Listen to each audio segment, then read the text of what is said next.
Story எல்லாம் நல்லா read பண்ணேன். அந்த ஹார்ட் வேர்ட்ஸ் எல்லாம் இருந்துச்சுன்னா, இங்கிலீஷ் புக்காக இருந்துச்சுன்னா ஹார்ட் வேர்ட்ஸ் இருந்துச்சுன்னா அதெல்லாம் அண்டர்லைன் பண்ணேன். இது வந்து உங்களுடைய ரீடிங் ஸ்கில்லை வந்து நல்லா இன்க்ரீஸ் பண்ணும். நீ எந்த ஜாபுக்கு எங்கே போனாலும் உன்னுடைய ரீடிங் ஸ்கில் தமிழ்லையும் சரி இங்கிலீஷ்லையும் சரி உன்னுடைய ரீடிங் ஸ்கில் வந்து ரொம்ப ரொம்ப இம்பார்ட்டன்ட் ஒன். சரியா?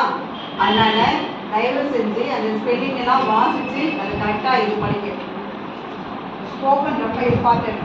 இப்போ காம்ப்ரிஹென்சிவ் டைப் வந்து உங்களுக்கு எஸ்ஐல இருக்கட்டும் அல்லது அந்த எக்ஸாம் டைப்லையும் வேறு காம்படிட்டிவ் எக்ஸாம் டைப்லையும் உங்களுக்கு இந்த ஸ்கில்ஸ் வந்து ரொம்ப ரொம்ப இம்பார்ட்டன்ட் ஒன்.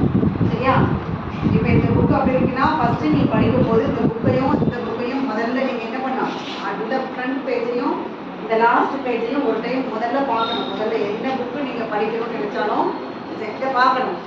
பார்த்துட்டு இதே இந்த சைடில் பார்க்கணும். இது என்ன ஓவர் வியூவை ஒரு புக்கை பார்த்துட்டு அப்புறம் ஃபஸ்ட்டு ஓப்பன் பண்ணி இண்டெக்ஸ் இருக்குமா இல்லையா, அந்த இண்டெக்ஸில் ஃபஸ்ட்டு பார்க்கணும் என்னென்ன கிளான்ஸ் கொடுத்துருக்காங்க, கீழே ஆத்தர்ஸ் என்ன கொடுத்துருக்கு, உள்ளார என்னென்ன சப்டிவிஷன்ஸ் உட்தலைப்புகள் ஹெட்டிங்ஸ் கொடுத்துருக்காங்க அப்படிங்கிறத நம்ம அதை பார்த்துட்டு அதுக்கப்புறம் தான் என்ன பண்ணணும், நம்ம பேஜ் வைஸாக ரீட் பண்ண போகிறோம்.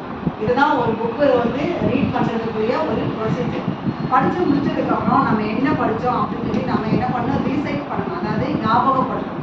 அந்த புக்கில் என்ன சொல்லியிருக்காங்க, என்ன கருத்துக்கள் வருது அப்படின்னு நம்ம என்ன பண்ணணும், ரீசைட் பண்ணி அதை வந்து மெமரைஸ் பண்ணணும், யோசனை பண்ணணும்.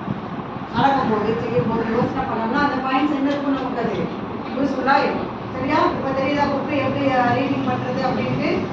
ஓகே.